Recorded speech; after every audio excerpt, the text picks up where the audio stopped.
트럭 운전사가 빈 트럭을 몰고 다시 나타난 것은 일주일쯤 지난 어느 오후였다. 그동안 춘희는 이전처럼 다시 희망에 들떠 벽돌을 굽고 있었다. 트럭 운전사는 차에서 내리자마자 얼굴 가득 미소를 띤 채 저고리 윗주머니에서 자랑스럽게 지폐 한 다발을 꺼내 들었다. 자, 보라고. 내가 말했지? 이 정도 벽돌이면 좋은 값을 받을 수 있을 거라고. 하지만 춘희는 사람들이 돌아오지 않는 것에 대해 잔뜩 실망한 표정이었다. 트럭 운전사는 너스레를 떨어가며 춘희에게 돈다발을 내밀었다. 자, 받아도. 얼마 안 있으면 넌 곧 큰 부자가 될 거야. 그때가 되면 나를 잊지 말라고. 알겠지? 그러나 춘희는 돈을 안 받겠다는 듯 고개를 가로저었다. 이봐 벙어리, 내가 사람을 잘못 본 모양인데 난 세상 물정도 잘 모르는 순진한 여자한테 사기나 치는 놈이 아니야. 이런 식으로 나를 나쁜 놈으로 만들지 말라고. 트럭 운전사는 다시 춘희에게 돈을 내밀었지만 그녀는 한사코 고개를 가로저었다. 할 수 없다는 듯 그는 돈다발을 도로 넣으며 말했다. 좋아. 그럼 일단은 내가 맡아두기로 하지. 난 셈이 흐린 사람은 아니니까 걱정할 건 없어. 내 지갑은 은행보다도 더 신용이 확실하거든. 트럭 운전사는 춘희가 여전히 다 찢어진 수의를 입고 있는 것을 보고 물었다. 그런데 왜 내가 사다 준 옷은 안 입는 거지? 색깔이 마음에 안 드는 거야? 물론 비싼 옷은 아니지만 그렇다고 시장판에서 아무렇게나 산 건 아니라고. 아무리 자존심이 세도 선물한 사람의 성의 정도는 생각해줘야 되는 거 아니야? 춘희는 그동안 트럭 운전사가 사다 준 옷을 살림집 안에 넣어둔 채 한 번도 입지 않았다. 춘희는 그동안 트럭 운전사가 사다 준 옷을 살림집 안에 넣어둔 채 한 번도 입지 않았다. 작은 변화조차 두려웠던 그녀로서는 10년 넘게 입어온 수의를 벗고 새 옷을 입는다는 게 도저히 엄두가 나지 않았던 것이다. 오라, 그러고 보니 아끼느라 안 입는 모양인데 그럴 필요 없어. 그 옷은 고이 모셔두라고 사준 게 아니라 입으라고 사준 거야. 다 떨어지면 다시 사다 줄 테니까 걱정 말고 입어.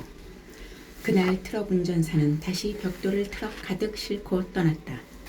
그렇게 두 사람의 거래는 시작되었다. 트럭 운전사는 벽돌을 실어가는 대신 쌀과 고기 등 먹을거리와 냄비와 담요 등 생활에 필요한 가재 도구를 사다 주었다. 그는 아무 때고 불쑥 나타나 쌀가마 따위를 내려놓고 벽돌을 실어갈 뿐 춘희에겐 그 이상의 어떤 접근도 하지 않았다. 그는 매우 거친 사내였으며 춘희의 섬세한 감정을 이해하지 못했지만 그녀가 보통의 다른 여자들과는 다르다는 것을 어느 정도 눈치채고 있었다. 춘희는 이전보다 더욱 열심히 벽돌을 만들었다. 벽돌을 만드는 중에 그녀는 문득 공장으로 들어오는 진입로 쪽을 쳐다보았다. 그리고 언제부턴가 그녀는 자신이 기다리는 것이 공장을 떠나간 일꾼들이 아니라 바로 그 트럭 운전사라는 것을 깨달았다. 그동안 세상에 대해 굳게 문을 걸어 잠갔던 춘희로서는 스스로 이해할 수 없는 일이었다. 그것은 쌍둥이 자매나 문을 그리워하는 것과는 사뭇 다른 감정이었다. 굳게 닫아 걸었던 문에 일단 틈이 벌어지자 거대한 파도처럼 걷잡을 수 없는 감정이 밀려들었다. 처음엔 진흙을 이기다, 혹은 혼자 밥을 먹다, 또는 방에 누워 갈라진 천장 틈으로 둥근 달을 바라보다가 문득 떠오르던 트럭 운전사의 얼굴은 어느샌가 그녀의 머릿속을 가득 메우고 말았다. 그녀는 난생 처음 느껴보는 야릇한 감정에 혼란스러웠다. 그리고 사내가 한 번씩 다녀갈 때마다 그 혼란은 더욱 깊어졌다. 그녀는 점점 더 잠을 이룰 수 없었다. 자리에 누우면 머릿속에서 온갖 생각들이 뒤섞여 구더기처럼 바글거렸고 새벽이 올 무렵이면 밤새 뒤적거리느라 돌아눕지도 못할 정도로 지쳐버렸다. 하지만 해가 솟아오를 때쯤이면 언제나 그랬냐 싶게 자리에서 벌떡 일어나 사내가 올지도 모른다는 기대에 밖으로 달려나가곤 했다. 그것은 오랜만에 사랑의 법칙이었다. 어느 날 춘희는 문이 빠져 죽은 개울에 나가 빨래를 하다 문득 맑은 물속에 비친 자신의 모습을 보았다. 아무렇게나 솟아난 잡초처럼 사방으로 뻗친 머리카락과 걸레처럼 찢어진 수위, 그리고 거대한 몸뚱이 위에 난 흉측한 상처들. 춘희의 머릿속엔 오래전 그녀의 엄마 금복이 사랑했던 한 여자의 모습이 떠올랐다. 상아처럼 하얀 목덜미와 만지면 그대로 손에 묻어날 것 같은 부드러운 뺨, 그리고 긴 허리. 춘희는 엄마가 왜 그녀를 좋아했는지 희미하게나마 이해할 것 같았다.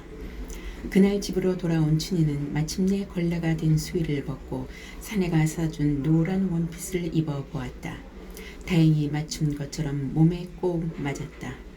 며칠 후 노란 원피스를 입고 있는 춘희를 본 트럭 운전사는 신기하다는 듯 번글거리며 말했다. 역시 그걸로 선택하길 잘했어. 그걸 입으니 뭐랄까 마치 귀여운 병아리 같군. 이후에도 그는 여러 옷가지들을 사다 주었으나 춘희는 언제나 노란 원피스 한 가지만을 고집했다. 사내의 환하게 웃는 모습을 보고 싶었기 때문이었다. 그리고 마침내 춘희의 인생에서 가장 극적이고 놀라운 사건이 일어난 건 트럭 운전사가 처음 공장을 찾아온 지 서너 달이 지난 그해 가을이었다. 그날 춘희는 펌프 옆에서 목욕을 하고 있었다. 목욕을 하는 동안 그녀는 자신의 몸에 난 흉터를 보았다. 이전에는 느끼지 못했으나 그날은 자신의 흉터들이 몹시 흉하게 느껴졌다. 그러나 곰과 싸울 때 입은 가슴의 상처는 유독 크고 징그러웠다. 그녀는 그 흉터들을 지우고 싶었다. 그러나 아무리 세게 문질러도 흉터는 지워지지 않았다. 그녀는 안타까웠다. 교도소에서 만난 여자처럼 자신도 하얀 피부를 갖고 싶었다. 할 수만 있다면 그 여자의 육체를 자신의 것으로 만들고도 싶었다. 춘희는 문득 사내가 옆에 서 있는 것을 발견했다. 언제 왔는지 트럭이 옆에 세워져 있었고 사내는 자신의 알몸을 바라보고 있었다. 그런데 사내의 얼굴엔 환한 미소가 사라지고 눈빛은 이상한 열기로 번글거리고 있었다. 평소와는 다른 낯선 표정이었다. 자신이 발가벌고 있다는 것도 잊은 채 그녀는 의아한 듯 사내를 쳐다보았다. 그리고 보니 사내의 낯선 눈빛을 어디선가 본 듯했다. 그 눈빛은 오래전 천둥이 발가벗긴 엄마를 깔아뭉개던 사내들의 눈빛과 뭔가 좋지 않은 징조였다. 사내는 춘희에게 다가왔다. 그녀는 경계심을 갖고 주춤거리며 물러서다 나뭇가지에 발 뒤꿈치가 걸려 뒤로 넘어지고 말았다. 순간 벌건 사타구니가 햇빛 아래에 드러났다. 사내의 눈빛이 불길처럼 타올랐다. 그리고 와락 넘어진 그녀의 몸 위를 덮쳤다. 사내의 몸은 떨리고 있었다. 그녀는 갑작스런 공포심에 몸이 얼어붙었다. 사내는 바지를 끌어내렸다. 그리고 뭔가 뜨거운 것을 그녀의 사타구니에 대고 비벼댔다. 뜨거운 입김이 얼굴에 와 닿았고 두툼한 가슴은 그녀를 짓눌러 댔다. 가슴이 답답하고 숨이 막혔다. 그녀는 사내를 떼어내려고 했다. 그러나 사내의 어깨를 밀쳐내는 순간 무언가 뜨거운 것이 자신의 다리 사이를 비집고 들어왔다. 날카로운 통증이 정수리를 꿰뚫고 지나가며 온몸에 힘이 풀렸다. 그곳은 오래전 교도소에 있을 때 철가면이 곤봉으로 사정없이 쑤셔대던 곳이었다. 곤봉으로 쑤셔대 피가 흘러내리자 철가면은 말했다. 그래도 꼴에 처녀란 말이지. 하긴 어떤 미친놈이 너 같은 괴물하고 붙어먹고 살겠어. 너처럼 나쁜 년은 개나 말하고도 하는 게 안 어울릴 거야. 안 그래? 그녀는 철가면처럼 사내가 자신을 괴롭힌 거라고 생각했다. 결국 그는 나쁜 사람이었던 것이다. 그녀는 사내를 밀쳐내려고 버둥댔다. 그럴수록 사내는 필사적으로 엉덩이를 밀어붙였다. 그녀의 힘도 어지간했으나 사내의 힘을 당해낼 순 없었다. 그러던 어느 순간 사내의 온몸이 뻣뻣하게 굳어졌다. 그리고 곧 통나무가 구르듯 그녀의 몸에서 떨어져 나갔다. 그녀의 마음속엔 분노가 솟아올랐다. 사내는 옆에 누워 가쁜 숨을 몰아쉬고 있었다. 그는 자신을 괴롭히는 나쁜 남자였다. 그녀는 사내의 얼굴을 물어뜯기 위해 자리에서 일어섰다. 그런데 어느새 사내의 표정이 변해 있었다. 방금 전에 낯선 열기는 온데간데 없고 평소에 그처럼 부드러운 표정으로 돌아와 있었다. 그의 얼굴엔 미안함과 부끄러움도 섞여 있었다. 그녀는 혼란스러웠다. 사내의 코를 물어뜯어야 할지 말아야 할지 알 수 없었다. 잠시 후 사내는 숨을 고르며 말했다. 미안해 벙어리. 처음부터 나도 이런 식으로 일을 치르고 싶지는 않았어. 하지만 참을 수가 있어야 말이지. 이후 비슷한 일은 사내가 찾아올 때마다 반복되었다. 그럴 때마다 온몸이 뻣뻣하게 굳어지며 고통이 되살아났지만 차마 사내의 얼굴을 물어뜯지는 못했다. 사내가 멀쩡하다가도 왜 갑자기 나쁜 사람처럼 구는지 이해할 수 없었다. 그녀는 그것이 자신의 몸 안에 들어온 벌레가 일으킨 질병처럼 어떤 나쁜 병일지도 모른다고 생각했다. 그리고 그 병은 바로 사내의 사타구니에 있는 괴상한 물건 때문이라고 생각했다. 그녀는 애꾸가 자신의 병을 치료해 주었듯이 사내의 병을 치료해 주고 싶었다. 어느 날 그녀는 칼을 들고 잠든 사내의 물건을 잘라 없애려 했다. 칼을 물건에 대는 순간 사내는 화들짝 놀라 일어나 그녀의 손에서 칼을 빼앗아 멀리 던져 버렸다. 그는 황당하다는 듯 그녀를 쳐다보며 말했다. 미쳤어? 벙어리? 나를 고자로 만들 참이야? 그러면 결국 손해보는 건 너 자신이라는 걸 알아야지. 불행하게도 춘희는 죽을 때까지 끝내 성의 기쁨을 알지 못했다. 그녀는 얼마 지나지 않아 트럭 운전사의 행동이 철감염처럼 자신을 괴롭히는 게 아니라 여느 동물들이 하는 것처럼 자연스러운 생식 행위라는 것을 깨달았지만 그 행위는 언제나 낯설고 무섭게 느껴졌다.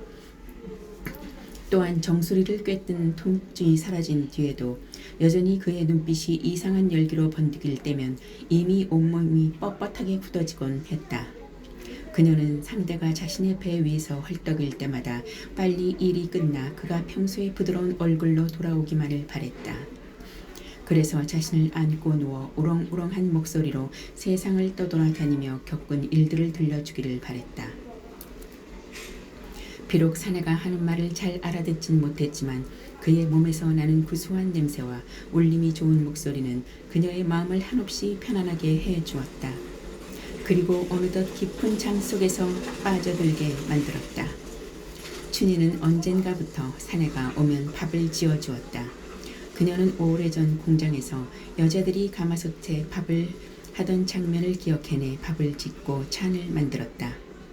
비록 밥은 설고 차는 간이 안 맞았지만 사내는 언제나 달게 그릇을 비웠다. 사내는 밥을 한 그릇 다 먹고 나면 염치가 없다는 표정으로 그릇을 다시 내밀곤 했다. 밥 좀 더 줘, 벙어리. 오늘은 여간 배가 고팠어야 말이지. 게다가 음식 솜씨가 이렇게 좋으니 배탈이 나더라도 할 수 없지 뭐. 여느 지아비와 지오미처럼 두 사람은 뒷마루에 나란히 앉아 밥을 먹고 잠자리에 들었다. 유난히도 단풍이 고왔던 그해 한없이 쓸쓸하기만 했던 남바란의 가을은 그렇게 한 낯선 사내의 출현으로 풍성하게 깊어가고 있었다. 춘희의 삶은 새로운 국면으로 접어들었다. 10년간의 혹독한 교도소 생활을 마친 후 다시 수년간 세상으로부터 고립되어 살아온 그녀에게 트럭 운전사와 함께 지낸 몇 달간의 놀라운 축복의 시간이라 아니할 수 없었다. 두 사람이 그렇게 더불어 한 생을 보냈더라면 그녀가 겪은 고통은 모두 보상받고도 남음이 있었을지도 모른다. 그러나 여왕의 인생은 그리 간단하게 끝나지 않는다. 가혹한 운명은 아직도 그녀 앞에 더욱 모질고 혹독한 시련을 남겨두고 있었다. 첫 서리가 내린 뒤 며칠 뒤 트럭 운전사가 다시 공장을 찾아왔다. 그는 다가오는 겨울에 대비해 춘희가 입을 두터운 잠바를 사왔다. 그는 여느 때처럼 춘희를 보자마자 대뜸 치마부터 걷어올리고 일을 치르려 했다. 그런데 이때 그는 춘희의 배가 평소보다 더 불러있다는 것을 알아차렸다. 춘희가 본래 다른 여자들보다 뚱뚱하긴 했으나 그는 그것이 곧 임신이라는 사실을 깨달았다. 그러곤 갑자기 표정이 어두워졌다. 그는 춘희의 배 위에서 내려와 조용히 치마를 내려주었다. 춘희는 사내의 표정이 심상치 않음을 눈치챘다. 사내는 애써 밝은 표정을 지어 보이려 했지만 눈빛은 이미 딱딱하게 굳어 있었다. 그날 그는 밥 한 그릇도 채 비우지 않았고 잠자리에 들어서도 좀처럼 눈을 붙이지 못했다. 그리고 이따금씩 옆에서 잠든 춘희의 머리카락을 쓸어 올리며 깊은 한숨을 내쉬기도 했다. 다음날 아침 춘희가 눈을 떴을 때 트럭 운전사는 보이지 않았다. 마당에 세워져 있던 트럭도 보이지 않았다. 그녀는 사내가 평소에 긴 너슬에 섞인 작별 인사도 없이 떠난 것이 의아하게 생각되었다. 그렇게 인사도 없이 사라진 건 이전에 한 번도 없던 일이었다. 그녀는 하루 종일 불길한 예감에 사로잡혀 일을 하면서도 연신 굴다리 쪽을 힐끔거렸다. 그 시각 트럭 운전사는 공장을 멀리 벗어나 좁은 산길을 넘어가고 있었다. 새로운 생명을 만들어내는 일이 여느 연인들에게 의당 축복일 터이지만 그에게는 그렇지 않았다. 오래전 그가 광산 회사의 격리를 떠날 때 그랬듯 그는 아이가 자신의 발목을 비끄럼에 소나 돼지처럼 평생 우리에 갇혀 살게 될까봐 두려웠다. 구불구불 고개를 넘어가며 그는 춘희와 헤어지는 것이 가슴 아픈 일이지만 방랑벽이 자신의 운명인 바에야 어쩔 수 없는 일이라고 생각했다. 그리고 다음 고개를 넘을 때쯤 홀가분한 생각까지 들었다. 따지고 보면 춘희가 그렇게 매력적인 여자는 아니었다. 한 고개를 더 넘어가며 그는 생각했다. 길은 어디에나 뻗어 있고 그 길가엔 언제나 여자들이 널려 있다. 여자란 그저 사내가 세상으로부터 얻어야 할 여러 대상들 가운데 하나일 뿐이었다.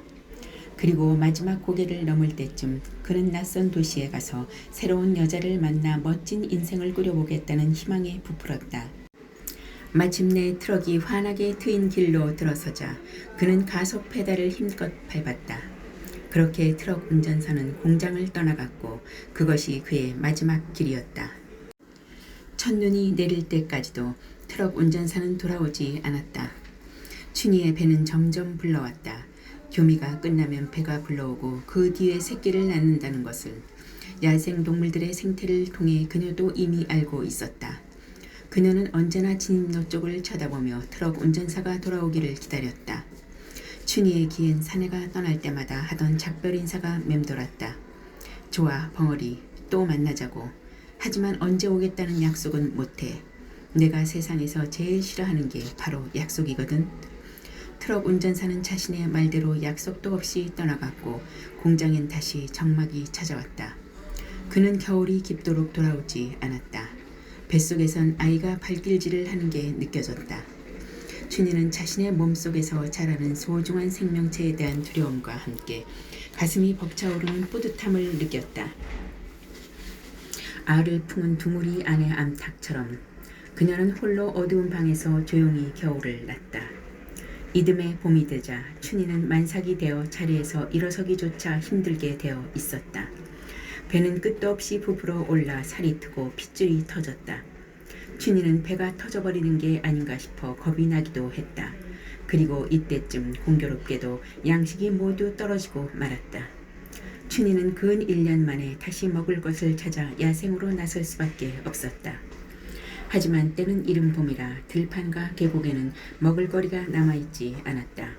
이후 그녀가 아이를 낳기까지 겪은 혹독한 굶주림은 차마 글로 옮길 수 없을 만큼 처절하고 눈물겨운 것이었다. 그녀는 자신의 굶주림으로 인해 아이까지 고통받는다는 것을 본능적으로 이해했으며 그 때문에 더욱 애가 탔다. 사내를 기다리는 그녀의 마음은 더욱 간절해졌으나 아이를 낳을 때까지 트럭 운전사는 돌아오지 않았다. 그해 늦은 봄 춘희는 혼자 계집아이를 출산했다. 아이는 작고 힘이 없었으며 울지도 않았다. 그 옛날 자신이 쌍둥이 자매의 마구간에서 태어날 때처럼 지독한 상황이었다. 춘희는 탯줄을 이빨로 물어 끊어내고 태반을 삶아 먹었다. 그것은 한 어미 된 자의 준엄한 본능이었다. 그녀는 아이에게 젖을 물렸다. 겨우 묽은 젖이 나와 아이는 가까스로 숨이 튀었다. 자신이 만들어낸 한 생명체가 젖을 빠는 모습을 보며 춘희는 가슴이 벅차 올랐다. 아무도 가르쳐 준 적이 없는 어미의 기쁨이었다. 그러나 기쁨도 잠시, 춘희는 다음 날부터 다시 먹이를 구하기 위해 벌판과 계곡을 헤매고 다녀야 했다. 새끼를 먹어야 한다는 본능이 가엾은 어미를 메마른 자연으로 내몰았던 것이다. 미친 듯이 계곡을 헤맸으나 나뭇잎을 틔우고 꽃을 피우는 요사스런 봄은 새끼를 갓 낳은 어미에겐 가혹한 굶주림의 계절일 뿐이었다. 젖이 부족해 아이는 빈 젖을 빨며 힘없이 울었다. 산모가 먹을 게 없으니 젖이 나올 리 없었다. 춘희는 새순을 따먹고 나무 뿌리를 캐 씹고 들쥐를 잡아 먹었다. 그녀는 연약한 아이의 생명을 지키기 위해 필사적으로 자연과 맞서 싸웠다. 더없이 단순하고 더없이 잔인한 싸움이었다. 계절이 여름으로 넘어가면서 다행히 계곡은 부족한 대로 젖이 나올 만큼 먹을 거리를 제공해 주었다. 대신 춘희는 더욱 바빠졌다. 먹이를 구하러 다니고 아이를 돌보는 한편 이전처럼 다시 벽돌을 찢기 시작했다. 사내가 떠나간 게 자신이 벽돌 만드는 일을 게을리 했기 때문이라고 생각했던 것이다. 그녀는 사내가 보고 싶었다. 그의 우렁우렁한 목소리와 구수한 몸냄새, 심지어는 그토록 싫어했던 그와의 잠자리마저 그리웠다. 그녀는 사내에게 아이를 낳았다는 걸 알려주고 싶었다. 그리고 두 사람이 함께 무엇을 만들어냈는지 보여주고도 싶었다. 그 간절한 바람은 가을이 지나고 다시 잔인한 겨울이 올 때까지 계속되었다. 폭설. 그해 겨울은 정부에서 기상 관측을 시작한 이래 가장 눈이 많이 내린 해였다. 당시를 기억하는 늙은이들은 눈이 내릴 때마다 기록적인 폭설이 내렸던 그해 겨울을 떠올리며 다음과 같이 말하곤 했다. 지금 이건 그때에 비하면 아무것도 아니야. 그 해는 정말이지 눈이 엄청나게 많이 내렸지. 난 빙하기가 다시 오는 줄 알았다니까. 춘희는 아이를 안고 눈보라 속을 헤매고 있었다. 그곳은 언젠가 그녀가 애꾸를 만난 적이 있던 계곡 근처였다. 아이의 몸은 불같이 뜨거웠다. 윙윙대며 깃전을 스치는 차가운 칼바람 속에서 아이의 울음소리가 희미하게 들렸다. 그녀는 애꾸를 찾고 있었다. 자신의 병을 고쳐준 것처럼 애꾸가 아이를 도와줄 거라고 생각해서였다. 그것은 아픈 아이를 위해 그녀가 할 수 있는 유일한 방법이었다. 아이가 울고 있는 것을 발견한 것은 그날 아침 산속에 놓아둔 올무를 돌아보고 집으로 돌아왔을 때였다. 다행히 올무엔 작은 산토끼 한 마리가 걸려 있었다. 토끼를 삶아 죽을 끓일 생각에 집으로 급하게 들어선 그녀는 아이의 몸이 좁쌀 같은 발진으로 빨갛게 변해 있는 것을 발견했다. 달아오른 얼굴은 곧 터질 듯 뜨거웠고 작은 입으론 연신 기침을 해댔다. 그녀는 황급히 젖을 물리고 얼러댔지만 아이는 울음을 그치지 않았다. 숨이 넘어갈 것처럼 고통스럽게 기침을 해대는 아이를 보며 그녀는 어쩔 줄 모르고 허둥거렸다. 겨우 정신을 차려 토끼를 잡아 삶은 국물은 아이의 입에 넘겨주었지만 곧 토해내고 말았다. 오후가 되자 열은 더욱 높아졌다. 아이는 기력을 모두 잃어 울음소리조차 제대로 내지 못했다. 그녀는 아이를 안고 눈밭을 헤쳐 계곡을 향해 달려갔다. 하지만 수십 갈래로 뻗어내린 계곡은 한결같이 비슷한 모양새여서 애꾸를 만난 계곡이 어디인지 알 수 없었다. 눈발은 더욱 거세져 무릎까지 눈이 잠겼다. 어느덧 아이의 울음소리도 잦아들었다. 그녀는 필사적으로 눈길을 헤매 다녔지만 곧 길을 잃고 말았다. 더럭 겁이 났다. 날이 어두워지기 전에 집으로 돌아가야겠다는 생각이었다. 그녀는 발길을 돌렸으나 폭설로 길이 끊어진 데다 거센 눈보라가 눈앞을 가로막았다. 귀신이 울어대듯 거센 바람소리가 귓전을 때렸다. 어디가 어딘지 분간이 안 되는 가운데 날은 어두워졌고 산속의 어둠은 삽시간에 천지를 덮어버렸다. 눈은 그치지 않았다. 가도 가도 끝없는 눈밖뿐. 그녀는 서서히 지쳐갔다. 발걸음도 점차 느려졌다. 사방은 어둠 속에 잠겨 있었다. 그러던 어느 순간 그는 허벅지까지 잠기는 깊은 눈밭에 아이를 안은 채 넘어지고 말았다. 눈속은 생각보다 따뜻했다. 귓전을 때리던 바람소리가 아득하게 멀어졌다. 빨리 일어나야겠다고 생각했지만 몸이 움직여지지 않았다. 아이의 상태가 걱정됐지만 고개조차 들 수 없었다. 그녀의 머릿속엔 죽음이 떠올랐다. 그리고 어디선가 희미하게 그녀가 태어났을 때 맡았던 마구간의 냄새가 나는 듯했다. 그러는 동안 고운 눈가루는 두 모녀의 지친 몸뚱이를 서서히 덮어주었다.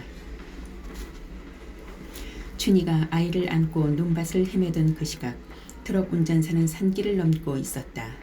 그는 벽돌 공장으로 돌아가는 길이었다. 오후부터 시작된 눈보라는 밤이 깊도록 그치지 않았다.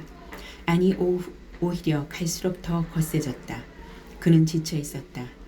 유치장에서 막 나온 길이었다. 춘희를 떠난 후 그에겐 좋지 않은 일만 생겼다. 그는 멀리 지방에 있는 과수원에서 도시로 과일을 실어 날랐다. 돈벌이가 나쁘지 않았다. 여자도 만났다. 여자는 청가물 시장에서 과일 장사를 하는 여자였다. 그녀의 몸에선 언제나 향긋한 포도 냄새가 났다. 처음 몇 달간 두 사람은 달콤한 사랑에 빠져 있었다. 두 사람은 방을 얻어 살림을 차렸다. 그러나 과일 장사는 만족을 모르는 여자였다. 그녀는 끊임없이 바가지를 긁어댔다. 여자는 사내가 게으르다고 트집을 잡았다. 돈을 헤프게 쓴다고 잔소리를 했고 왜 남들처럼 못하느냐고 무시했다. 그가 만난 여자들 가운데 최악이었다. 그래서 그는 떠났다. 여자를 떠나 이웃도시로 가던 도중 그는 술을 마시고 운전을 하다 가벼운 교통사고를 일으켰다. 아무도 다친 사람은 없었으나 상대와 말싸움을 벌이다 홧김에 주먹을 휘둘렀다. 그는 경찰서로 연행되어 유치장에서 며칠을 보냈다. 경찰서에 있는 동안 불현듯 벙어리의 얼굴이 떠올랐다. 그녀가 애를 낳았는지도 궁금했다. 그는 자신이 늙어가고 있다는 것을 깨달았다. 힘도 이전 같지 않았으며 피로가 더 자주 찾아왔다. 이젠 긴 방랑을 끝내야 할 때가 왔다는 생각도 들었다. 자신도 남들처럼 아이를 키우며 안정되게 살고 싶다는 욕망이 강렬하게 일었다. 그날 아침 그는 유치장에서 나오는 길에 시장에 들러 쌀과 고기를 샀다. 양털로 짠 노란 스웨터도 샀다. 그것은 벙어리에게 줄 선물이었다. 한시 바삐 벙어리의 얼굴을 보고 싶었다. 그녀와 자신이 만들어낸 아이의 얼굴도 보고 싶었다. 평대가 가까워질수록 눈발은 점점 더 굵어졌다. 고개만 하나 넘으면 멀리 공장이 눈에 들어올 터였다. 그는 춘희가 아직도 노란 원피스를 입고 있는지 궁금했다. 그는 춘희를 만나면 해둘 말을 이미 준비해두고 있었다. 미안해, 벙어리. 너한테 실증이 나서 떠났던 건 아니야. 난 그냥 자유롭고 싶었을 뿐이야. 하지만 이젠 다 끝났어. 난 지금까지 아무에게도 약속을 하지 않았지만 너에겐 처음으로 한 가지 약속을 하겠어. 앞으로는 무슨 일이 있어도 내 곁을 떠나지 않겠다고. 눈보라는 더욱 거세졌다. 앞이 보이지 않아 앞유리에 얼굴을 바싹 들이댄 채 운전을 해야 했다. 그는 아이가 귀여운 계집아이였으면 좋겠다고 생각했다. 고개를 내려가며 아이에게 줄 선물을 미처 준비하지 못했다는 걸 깨달은 그는 거기까지 생각지 못한 자신을 자책했다. 바보 같은 놈. 그는 운전대를 주먹으로 쾅 내리쳤다. 순간 운전대가 돌며 트럭이 길을 벗어났다. 가파른 내리막길이었다. 그는 놀라 황급히 운전대를 틀었다. 차가 눈길에 미끄러지며 길 옆 난간을 들이받았다. 트럭은 계곡 아래로 낙하하기 시작했다. 비탈길을 굴러내리는 동안 그는 생각했다. 젠장, 도대체 어디까지 떨어지는 거야? 난 그냥 길 위에서 죽고 싶은데. 트럭은 계곡 아래에 있는 바위를 들어받고 산산이 부서졌다. 그리고 곧 세차게 몰아치는 눈보라에 덮이고 말았다. 평생 길 위를 떠돌며 살아온 그는 눈 덮인 계곡에서 생을 마감했다. 한 등산객이 부서진 차 안에서 그의 시신을 발견한 것은 눈이 모두 녹은 이듬해 봄 5월이었다.